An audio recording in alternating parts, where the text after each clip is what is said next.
Hey everyone, welcome to WittCode, where in this video we're going to learn what a JWT is, or JSON Web Token, including JSON Web Tokens versus traditional sessions, JWT Structure, and security.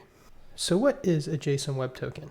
Well, a JSON Web Token, or JWT, is an RFC specification that defines a way to securely transmit information between entities. This information is transmitted as a JSON object, hence the name JSON Web Token. Common use cases for JWTs are authorization and general information exchange. JWTs are excellent for these use cases as they have small overhead and ensure integrity through signing of the token. Now let's talk about the structure of a JWT. So a JWT consists of a header, payload, and signature. These three parts are separated by dots. We have an example here. We have the header here, separated by a dot, payload, another dot, and then the secret. The header and payload, so this here and this here, are base 64 URL encoded. So decoding them would reveal a JSON object, similar to this here, and decoding the payload also would reveal a JSON object, similar to this here. And then the JWT signature, this should be signature right here. The JWT signature is a hash used to verify the integrity of the token. And so the header of a JWT contains information on the type of token and signing algorithm used. For example, this header here specifies the type of token to be a JWT and the algorithm to be HMAC SHA 256. This header would then be base 64 URL encoded to create something like this, which we do down here, and I'll go over this in a second. Next is the payload of the JWT, which is this right here. So the payload of a JWT contains claims and additional data. Claims are essentially just key value pairs that provide information. There are three different types of claims: public, private, and registered. Registered claims are claims whose use is very strictly defined. An example of a registered claim is ISS, which is short for issuer, and it holds information about who issued the JWT. So here we have an ISS saying WittCode issued this JWT. Now, public claims are defined in the public registry of JWT claims. These claims are well documented and publicly available. An example of a public claim is off time, which is the time in seconds since January 1st, 1970, when the authentication occurred. And we can see this present right here. And finally, private claims are claims only known to the consumer and producer of the JWT. For example, a private claim could be a field like favwit, and then we could just give it a value like everything. And so what we do when we create a JWT is we take this payload and we take this header and we encode them in base 64 URL encoding. An example of doing this with Node.js is these right here. So first we create a JSON object or a JSON string out of this JavaScript object here, and then we convert it to a buffer with buffer.from, static method of the buffer class, and then we cast it to a string, or turn it into a string with base 64 URL encoding, which is what this specifies here.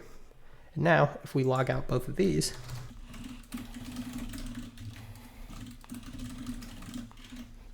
and run this program, we can see the encoded header right here and the encoded payload right here. We'll get to this part in a second. But now let's talk about the JWT token signature. So this final part right here. So the JWT signature is a hash of the encoded header and encoded payload joined by a dot with a secret. The hashing algorithm used is the one specified in the JWT header. So for example, we specify HMAC SHA 256 right here. And the secret ensures that third parties cannot verify the signature as they don't have the secret. As if the secret was known, people could easily forge JWT tokens. And so the purpose of this cryptographic JWT signature is to verify the integrity of the token. In other words, as it consists of the header and payload, if the payload and/or header are altered, then the signature will change, because the signature is made through the header and payload. And this will indicate that the token has been altered, or the header and payload have been changed. And as an example of creating a signature in Node, I'm using the built-in Node crypto library, which we can see first.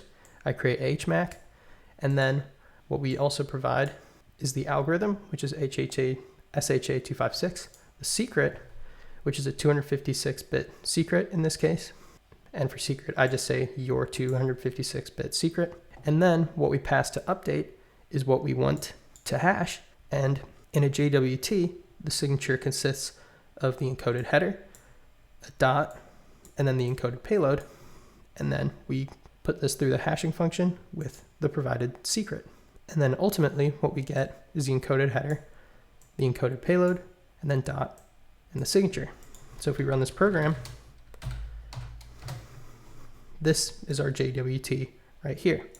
We can see the header, encoded base64 URL encoded header, then the payload right here, and then finally the signature right here.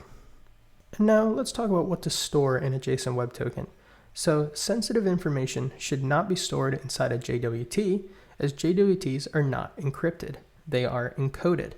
Therefore, the base64 URL encoding can easily be decoded. The signature here that we create is used to ensure integrity. It does not encrypt the data in the JWT, and as such, it is strongly recommended to use HTTPS with JWTs. And now let's get into how JSON Web Tokens work. So, the way we can demonstrate how JWTs work is with a classic login form. First, a user logs in with their username and password, which would most likely be a post request, and say it's a post request to -API-authenticate with the username and password in the payload. Next, the server that authenticates the user returns a JWT. So here we get a 200 OK response, and then the token sent in a payload. There's no standardized way on how the server should return the JWT. For example, it could be returned in the body of the response, like we have here, or even in an HTTP header.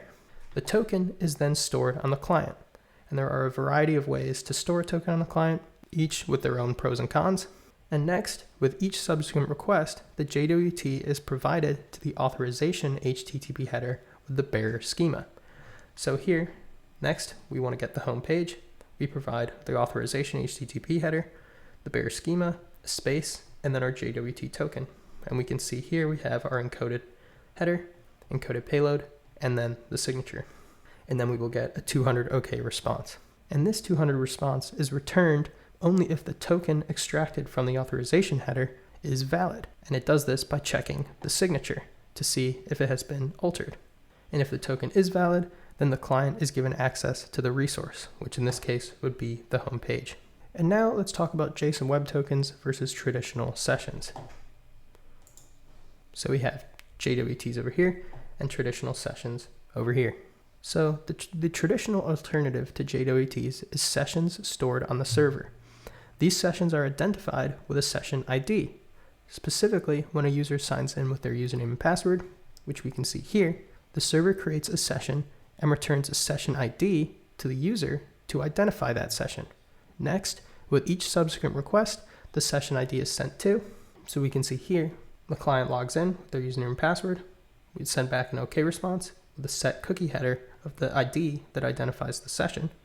Then, with each subsequent request, the cookie header contains the session ID, and this allows the server to look up the session information for that user either in memory or most likely from a database. And this is a perfectly fine solution, but it can introduce synchronization and speed issues when scaling the application. Scaling horizontally being adding more servers or databases. Whereas on the other hand, JWTs maintain session state on the client, and therefore they do not require any information to be looked up by the server. They just need to be validated by the server. So we just need to ensure that the signature is correct or that the JWT has not been tampered with. And as a result, scaling is not an issue and nor is speed, as there is usually no need for a database lookup with each request. But so this was my video on JWTs. I want to thank you for liking and subscribing. If any questions, leave them in the comments. I'll try and get back to you. Besides that, have a good one.